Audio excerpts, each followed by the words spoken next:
2022 में ऋषभ शेट्टी एक मूवी लेके आए थे कांतारा करके, जिसका बार यहाँ जाकर सेट हुआ था। हर कोई थिएटर से चिल्लाते हुए निकल रहा था 2022 में। एंड सिर्फ कन्नड़ा में ही नहीं, हर लैंग्वेज में सबसे ऊपर खुद को इस मूवी ने साबित किया था। और लगभग 3 साल का गैप लेकर ऋषभ शेट्टी फिर से लौटे हैं कांतारा चैप्टर 1 के साथ। 3 साल अपने कांतारा की दुनिया को बनाने में, दुनिया क्रिएट करने में ऋषभ शेट्टी ने लगा दी। और वो 3 साल की मेहनत आज बड़े पर्दे पर मुझको दिखाई दे रही है कि हाँ 3 साल कहाँ लगाए हैं इन्होंने। अगर आप 2022 में आई कांतारा को देखकर पगला गए थे, उसके क्लाइमैक्स को देखकर पगला गए थे, तो भाई वो 2022 में आई कांतारा कुछ भी नहीं है कांतारा चैप्टर 1 के आगे। यस, मैं इस मूवी को देख रहा था तो मेरी आंखें, मेरा मुंह खुला का खुला रह गया। 150 करोड़ के बजट में कैसे किया, अनबिलीवेबल। लोग 300, 500, 400, 600, 700 करोड़ लगाकर भी ऐसा मैजिक नहीं क्रिएट कर पाते हैं जैसा आपने ऋषभ शेट्टी किया है। थोड़ा बहुत बेसिक प्लॉट ये समझ लो कि एक गांव है कांतारा, जहां पर देव गुलिगा और पंजुर्ली भगवान विराजमान हुए थे। और पीढ़ी दर पीढ़ी हर बार उस गांव में एक बच्चा देवी शक्तियों से आता है जिसके बारे में किसी को कुछ भी पता नहीं होता है। एंड पीढ़ी दर पीढ़ी राजाओं महाराजाओं के बीच और गांव वालों के बीच युद्ध रहा हमेशा से। और इस बार भी यही दिखाया है कि एक गांव है और कुछ राजा महाराजा हैं जिनसे युद्ध होता है। अब किस वजह से होता है, किसको लेकर होता है, क्या सस्पेंस है, क्या ट्विस्ट है, इसके लिए आपको मूवी देखना पड़ेगी। एंड मैं सीरियसली बता रहा हूँ, ये मूवी सबसे बेटर साबित हुई 2025 की। मूवी की स्टार्टिंग ही आपको सीट से जकड़ के रख देगी कि भाई साहब हिलना कतई ना सीट से, क्योंकि जो आप एक्सपेक्टेशन लाए हैं ये उससे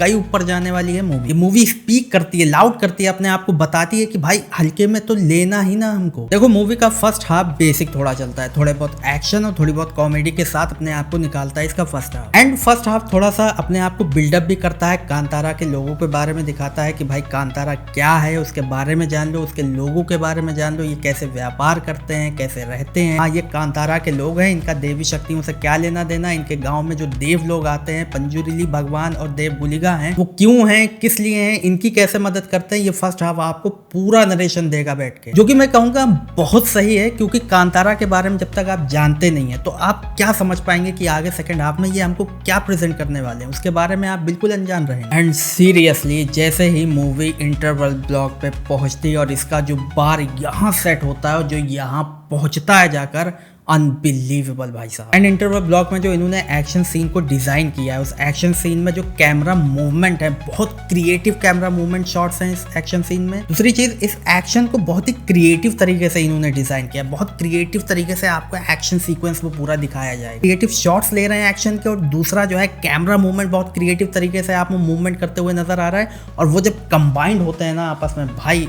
माइंड ब्लोइंग। भाई जब टाइगर आता है ना तो लगता है कि भाई ये बहुत डीप, बहुत हार्ड जा रहे हैं यहाँ पर। Mind blowing interval, heads of Rishabh Shetty. क्या लिखावट है, क्या नरेशन था, क्या प्रेजेंटेशन थी उस इंटरवल ब्लॉक की, यार मजा आ गया देख के। एंड जब वही सेकंड हाफ में मूवी जंप अपने आप को करती है और मूवी का सेकंड हाफ में हमको एक और उसके बाद एक्शन सीन दिखाया जाता है, वो भी लिटरली काफी अमेजिंग था। गुलशन देवैया जो है इस मूवी में राजा का कैरेक्टर निभा रहे हैं, राजा के बेटे का कैरेक्टर निभा रहे हैं, और वो गाँव में आते हैं कांतारा के और पूरे गाँव को आग लगा देते हैं। और वहां पर ऋषभ शेट्टी आते हैं गांव वालों को बचाने के लिए, और भाई उनके ऊपर जो भगवान विराजमान होते हैं। एंड जिस तरह से फिर वो उसके बाद वहां जितनी पूरी सेना लाए होते हैं भाई साहब देवैया जी, वो पूरी सेना को भाई साहब मार देते हैं ऋषभ शेट्टी, और इतने क्रिएटिव तरीके से वो मारना पीटना दिखाया है, मजा आ जाता है देख के। एंड सीरियसली जब ऋषभ शेट्टी ने वहां पर अपनी परफॉर्मेंस डिलीवर की, भाई माइंड ब्लोइंग। क्या मतलब उस परफॉर्मेंस आप देख लें तो आप बस कह देंगे भाई अब क्या मैं कहूँ, एक ही दिल है, कितनी बार जीतोगे ऋषभ शेट्टी। वो पूरे एक्शन सीन की प्रेजेंटेशन, एग्जीक्यूशन, वो लिखावट दिख रही थी कि भाई जैसे इन्होंने लिखा है इस एक्शन सीन को बैठ के। प्रेजेंटेशन तो कमाल थी, और कैमरा वर्क मैं बोल रहा हूँ ना, कैमरा वर्क तो जैसे अलग से जान फूक रहा था एक्शन सीक्वेंस में। एंड ऑफ कोर्स लास्ट का क्लाइमैक्स, भाई साहब फाड़ के रख दिया क्लाइमैक्स ने। वो जो पूरा वॉर सीक्वेंस इन्होंने क्रिएट किया है,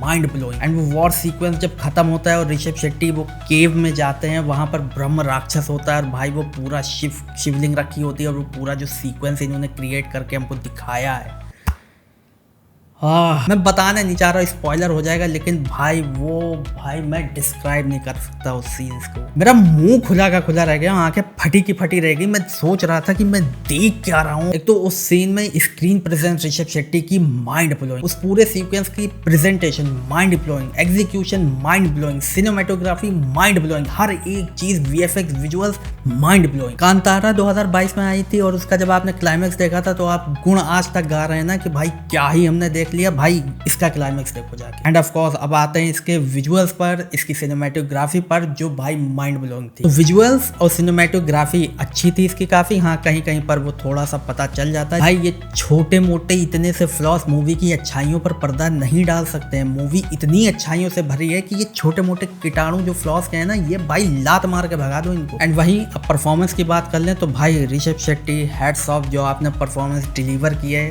देखो बाकी के एक्टर जो आजकल के एक्टर्स हैं, बड़े बड़े हैं छोटे हैं जो भी एक्टर हैं, कि हाँ ऐसे भी परफॉर्मेंस डिलीवर की जा सकती है। ऋषभ शेट्टी ने वाकई परफॉर्मेंस को डिलीवर किया है काफी डीपली, काफी हार्डनेस के साथ, कि हाँ देखो ऐसे होती है परफॉर्मेंस डिलीवर। एंड वहीं रुक्मिणी जी ने तो भाई साहब शुरू से ऐसे एंड तक अपने आप को बनाकर रखा था कि हाँ भाई ये कुछ नहीं है, इनका कोई काम आम नहीं लग रहा, लेकिन लास्ट में तो भाई उन्हीं का ही काम नजर आता है कि हाँ भाई ये तो बहुत इंपॉर्टेंट कैरेक्टर था जिसको हम अभी तक वेस्ट समझ रहे थे। हाँ थोड़ा सा देवैया जी का जो कैरेक्टर था इस मूवी में वो मुझको थोड़ा इधर उधर निकलता हुआ नजर आया, बाकी अदर एक्टर बहुत अच्छे जाते हैं। एंड ऑफ कोर्स इसका कल्चर प्रेजेंटेशन माइंड ब्लोइंग था। कल्चर को मैंने पहले भी ये कहा है कि कल्चर को कोई प्रेजेंट करना ऋषभ शेट्टी से सीखे। एक एक चीज डिटेलिंग इतनी हार्डनेस के साथ हमको दिखाई जाती है कि हाँ भाई देखो कल्चर ये प्रेजेंट करने का तरीका होता है। मूवी काफी डीपली डिटेलिंग के साथ दिखाई गई है हमको। End of course overall movie की बात करें तो मूवी बहुत अच्छी है, बहुत अच्छी है, बहुत अच्छी। इसके छोटे मोटे फ्लॉस आप इग्नोर कर देंगे। मैं इस मूवी को 4.5 स्टार देना चाहूंगा। बाकी वीडियो पसंद आई हो तो मेरी प्यारी सी पब्लिक सब्सक्राइब करके जरूर जाइएगा। मिलते हैं अपनी नेक्स्ट वीडियो के साथ। गुड बाय और देखते रहिए ताबिश